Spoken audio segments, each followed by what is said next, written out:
बड़ी खबर के साथ करेंगे, जहां पर नेता प्रतिपक्ष सुनील शर्मा के आरोपों पर मुख्यमंत्री उमर अब्दुल्ला ने जवाब दिया है। एक्स पर पोस्ट करते हुए सीएम उमर अब्दुल्ला ने कहा है कि मैं पवित्र कुरान की कसम खाता हूं कि मैं 2024 में राज्य के दर्जे या किसी और वजह से बीजेपी के साथ गठबंधन नहीं चाहता था। सुनील शर्मा की तरह मैं झूठ नहीं बोलता। तो ये वो पोस्ट है आप तस्वीरों में देख रहे हैं, जो मुख्यमंत्री उमर अब्दुल्ला के द्वारा एक्स पर किया गया है। दरअसल सुनील शर्मा ने ये कहा था कि मुख्यमंत्री उमर अब्दुल्ला लोगों को धोखा दे रहे हैं, पर्दे के पीछे बीजेपी से दोस्ती चाहते हैं। तो सुनील शर्मा के इसी बयान पर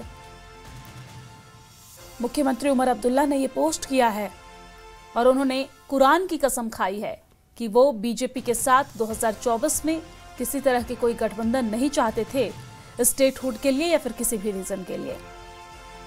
मैं सुनील शर्मा की तरह झूठ नहीं बोलता, ऐसा उन्होंने कहा है।